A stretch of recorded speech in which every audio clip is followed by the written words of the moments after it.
think about it as those other people are taking something away from you. Think about it as they're giving you an opportunity to look at what's possible if you really dedicate yourself. And you should choose that as a valuable life lesson. Like, wow, look at that guy doing so well. Or look at this girl like kicking ass and doing all this. How does she accomplish that? How does she write all those things? How does she make all these movies? How does she do all these things? Like, fuck. But people don't do that. The natural instinct is to look at someone who's like some crazy, like super competitive person, like The Rock or something like that. Yeah. Like you see The Rock, he's in everything. He's in everything. You want to shit on him. But he's such a nice guy, you can't. It's a real problem. Like he could do, that guy could do terrible movie after terrible movie. No one cares because he's such a good guy. He could do whatever he wants. He seemed like a nice guy. He's a very nice guy. He's the real deal. That's really what he does. I mean, that guy really does show up at a fucking hotel room at 4 o'clock in the morning, flies across the world, and immediately starts working out. Wow. He's an animal. You want to be inspired? That guy's worth more money than everyone.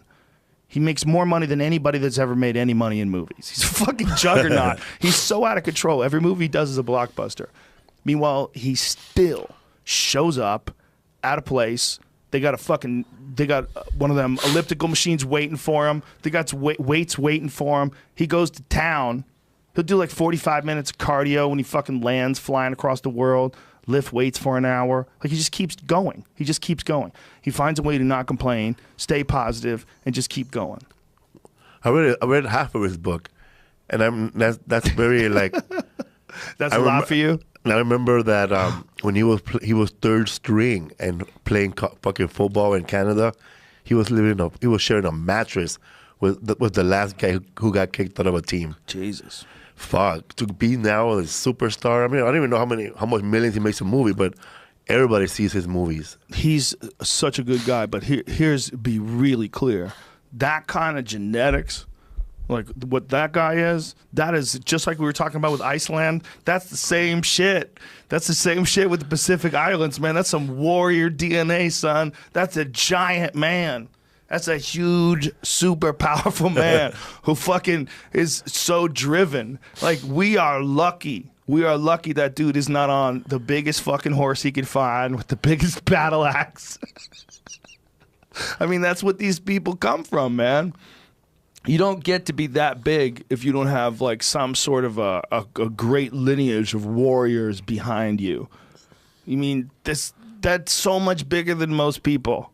Bigger than Schwarzenegger. Dude, he's so big. But all those guys, like that guy that plays the Mountain on Game of Thrones, like what in the holy fuck? That guy's so big. You know that dude came out of some warrior bloodline. Some crazy Viking bloodline, because before guns, that was what was most important. So when you see a guy like The Rock, or you see a guy, you're like, wow, that guy looks like a conqueror. Yeah, because that's what he comes from, 100%.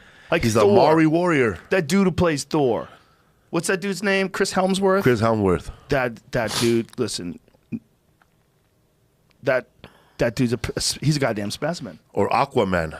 What is this, Jamie? Body comparison of The Rock to the Mountain. Who is the Mountain? The Mountain's behind him. He's 150 pounds on him. So oh, my God. According to this. Oh, the Mountain from Game of Thrones. Yeah. Oh, sorry. Duh. Yeah. Holy shit. Put that again? Look how much bigger he is. That's significant. And a good 6-7 inches. He's so big. That guy's so big. How tall is he? 6'9" or some shit? Yeah. 6'9". Dude, that is so crazy. I weigh more than both of them. That's not true. Oh, wow. No, the Mountain weighs like 390. Yeah. Doesn't he? 386. Fuck. Yeah, 386. He's 6'9". He weighs 386 pounds.